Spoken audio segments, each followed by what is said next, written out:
वंदे मातरम बच्चों, मैं दीनदयाल शर्मा आज आपके मध्य आज हम आपको शिक्षण शुल्क मुक्ति हेतु प्रार्थना पत्र पर अध्ययन करवाऊंगा।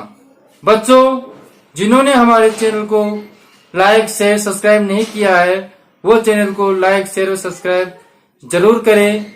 और हम अब आपको बताते हैं कि पत्र को लिखते समय किन किन चीजों की सावधानी रखनी चाहिए, हमको पत्र किस प्रकार लिखना चाहिए, उन सब की जानकारी आज हम आपको देते हैं।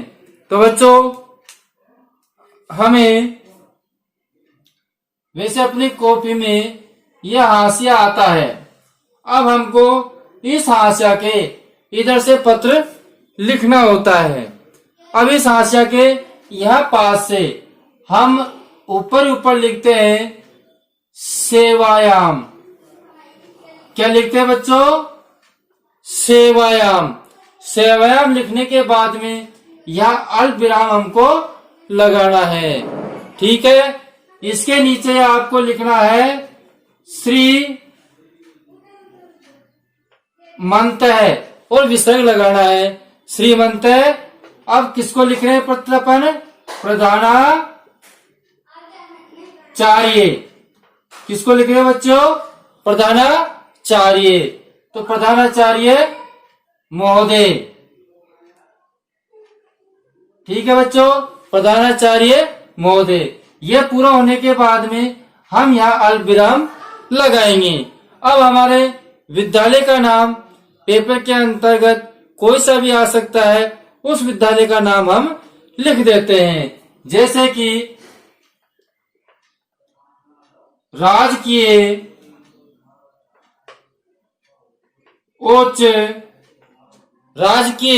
उच्च माध्यमिक विद्यालय, उच्च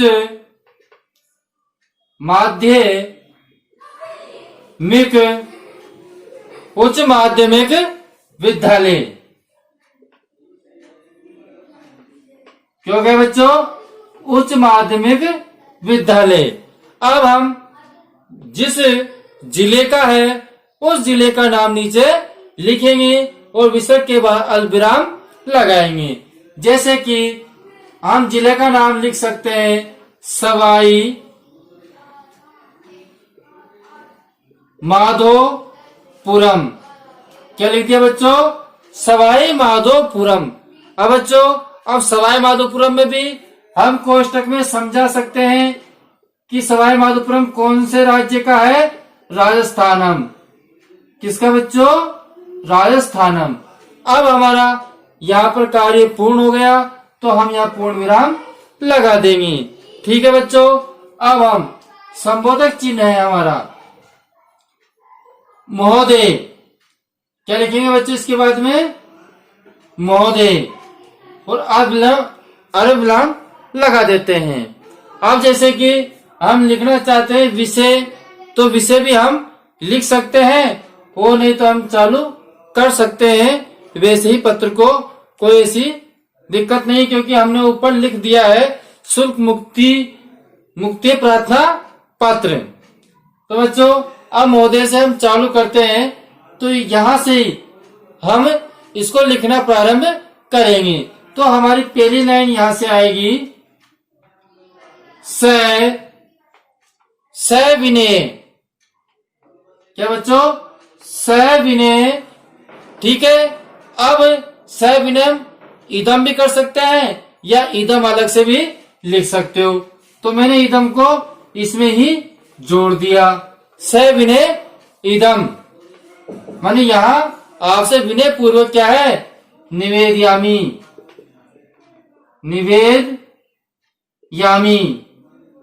आपसे क्या है? निवेदयामी निवेदन है। सविनय पूर्व आपसे निवेदन है। यत का अर्थ क्या होता है? कि।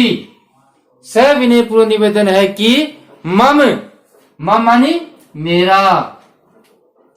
मम क्या? परिवार से।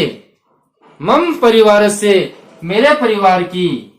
परिवार से। अब बच्चों इसमें षष्ठी विभक्ति लगाइए परिवार का, परिवार का जो है आर्थिक स्थिति है, आर्थिक दशा है, तो हम उसको लिखते हैं आर्थिक दशा। क्या लिखी बच्चों? आर्थिक दशा। क्या है आर्थिक दशा? अत्यंत में, माने अत्यंत ही क्या है। अब बच्चों लिखना कहां से प्रारंभ करेंगे? यहां से आगे से। तो हमने लिख दिया अत्यंत, लिख दिया बच्चों अत्यंत मेव, माने अत्यंत ही, अत्यंत ही क्या है? दयनीय, दयनीय। क्या है बच्चों? स्थिति अत्यंत दयनीय है। दयनीय का मतलब कमजोर है, तो अस्थि भी हम लिख सकते हैं दयनीय अस्थि, दयनीय है। ठीक है बच्चों, अब आगे ध्यान दे, हम आगे देखो क्या लिख रहे हैं। हमने बता दिया आपको मेरे परिवार की जो आर्थिक स्थिति है वो अत्यंत दयनीय है, लेकिन अब मेरे पिताजी क्या करते हैं उसके भी मैं आपको विवरण दे रहा हूं। तो मम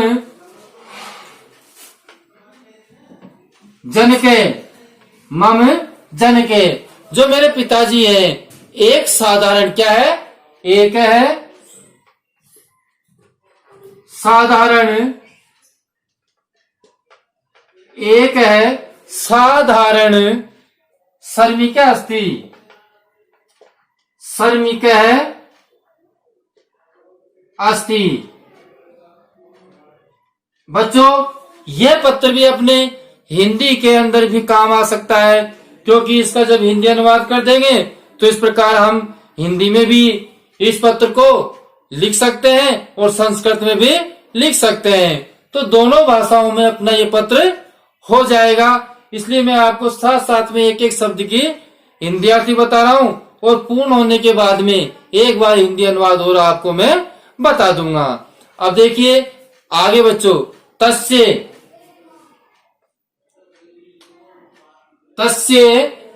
श्रमेण, उनके परिश्रम से, तस्य श्रमेण उसके परिश्रम से, परिवारस्य, किसका बच्चों? परिवारस्य, परिवारस्य, परिवारस्य माने परिवार का, परिवारस्य माने परिवार का भरण पोषण, भरण पोषण, परिवार का भरण पोषण अपि, भरण पोषण अपि, भरण पोषण अपि सम्यक मानी अच्छी तरह, सम्यक न, सम्यक है न भवती, अच्छी तरह नहीं होता है, सम्यक न भवती, पूर्ण विराम लगा दीजिए, वे अच्छी तरह नहीं होता है। अब आगे देखिए बच्चों, हेम में, है मानी में, भवता मानी आपके, में भवताम मानी मैं आपके, विद्यालय से, मैं आपके विद्यालय से, मैं आपके विद्यालय से सप्तम कक्षाया, कौन सी कक्षा है बच्चों? सप्तम, कोई सी भी कक्षा लिख सकते हैं बच्चों। ये तो मैंने आपको सप्तम उदाहरण के लिए बता दिया। षष्ठी हो सकती है, अष्टी हो सकती है, नौवीं हो सकती है, 10वीं हो सकती है, तो कोई सी भी कक्षा अपन यहाँ पर लिख सकते हैं। तो सप्तम कक्षाया, सप्तम कक्षाया निर्धन, निर्धन मानी गरीब, छात्र अस्मि, निर्धन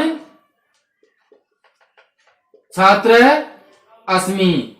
बच्चों जहां अपनी क्रिया पूरी हो जाती है वहां पूर्ण विराम लगा देंगे, ठीक है। अब हम आगे लिखते हैं विद्यालय से,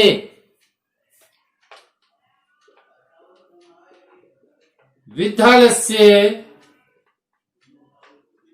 विद्यालयस्य शिक्षण शुल्क, विद्यालयस्य शिक्षण शुल्क, शिक्षण शुल्क, शिक्षण शुल्क धातु माने देने में, धातु माने देने में क्या हूं बच्चों में? असमर्थ हूं, असमर्थ हूं। तो सर्वथा माने हमेशा। देखिए सर्वथा अब लिख देते हैं बच्चों असमर्थो अस्मि। क्या लिख देंगे? असमर्थो अस्मि, असमर्थो अस्मि, असमर्थ हूं। तो मैं जो शिक्षण शुल्क है वो देने में क्या हूं? असमर्थ हूं। अगर ए नहीं लिखते हैं तो उसके स्थान पर अवग्रह चिन्ह लगा सकते हैं। यह हमारा ये पंक्ति हो गई। अब इसके बाद में हम पुनः निवेदन करते हैं, पुनः निवेदन करते हैं। तो जो अपन ने यहां से चालू किया है उसके सूत्र से अपना दूसरा पैराग्राफ चालू होगा। तो क्या होगा बच्चों? एतेत या एतेत, एतार्थम, एता अर्थम निवेदम अस्ति, निवेदम,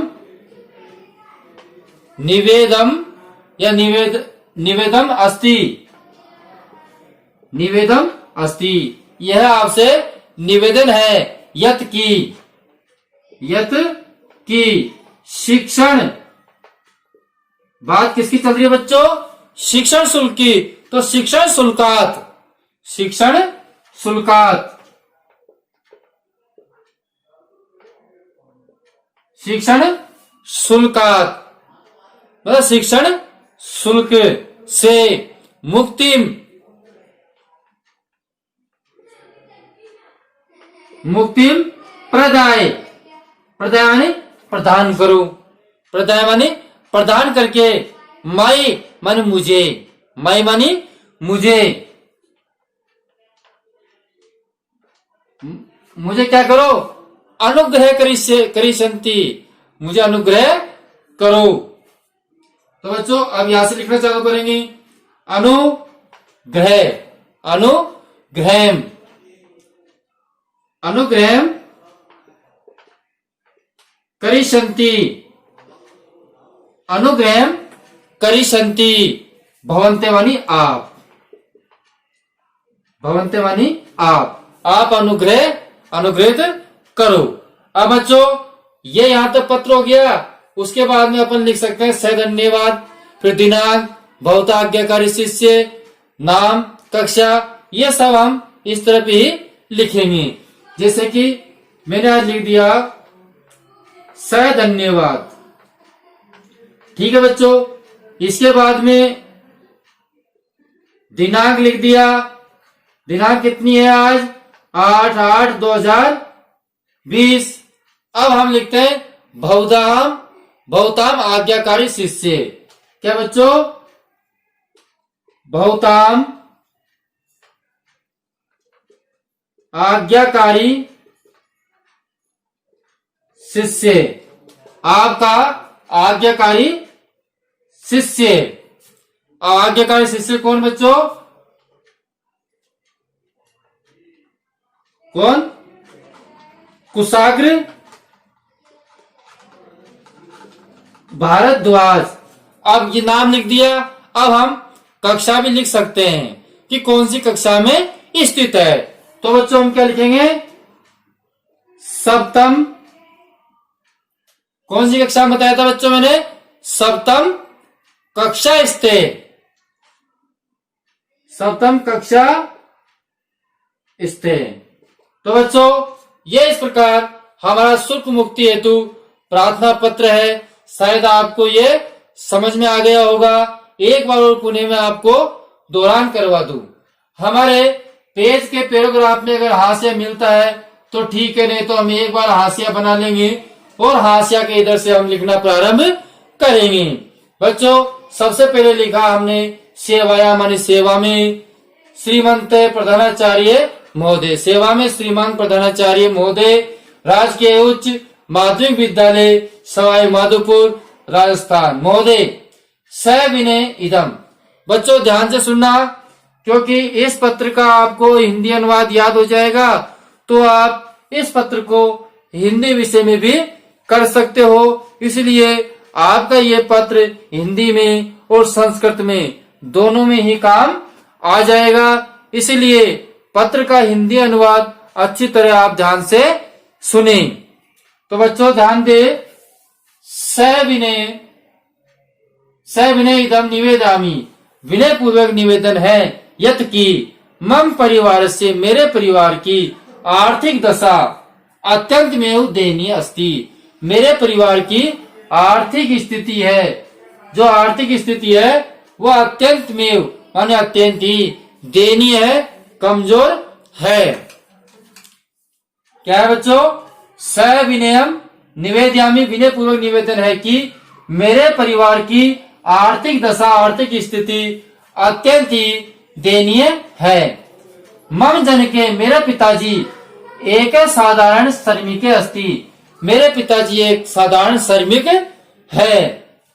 तस्य श्रमेण, उनके परिश्रम से, उनकी मेहनत से परिवार से भरण पोषणम अपि सम्यक न भवति। उनके तस्य श्रमेण, उनके परिश्रम से परिवार का जो भरण पोषण है वो सम्यक माने अच्छी तरह नहीं होता है, अच्छी तरह नहीं होता है। हेम भवताम, मैं आपके विद्यालय का सप्तम कक्षा, 7वीं कक्षा का निर्धन छात्र अस्मि, निर्धन छात्र हूँ। विद्यालय से शिक्षण शुल्क दातुम सर्वथा असमर्थो अस्मि। विद्यालय का जो शिक्षण शुल्क है वो देने में क्या हूँ बच्चों? असमर्थ हूँ। एतद अर्थ है, इसलिए निवेदन अस्ति, आपसे निवेदन है यत की शिक्षण शुल्कात, कि शिक्षण शुल्क से मुक्ति प्रदान करके, शिक्षण शुल्क से मुक्ति प्रदान करके मई अनुग्रह करिष्यामि भवन्ते, मुझे आप अनुग्रह करें। धन्यवाद से धन्यवाद लिख सकते हैं। दिनांक 8/8/2020, भवताम आज्ञाकारी शिष्य, और यहाँ आपका स्वयं का नाम लिख सकते हैं और यहाँ आप कक्षा लिख सकते हैं। तो बच्चों इस प्रकार हम हिंदी व संस्कृत में इस प्रार्थना पत्र को लिख सकते हैं और सीख सकते हैं।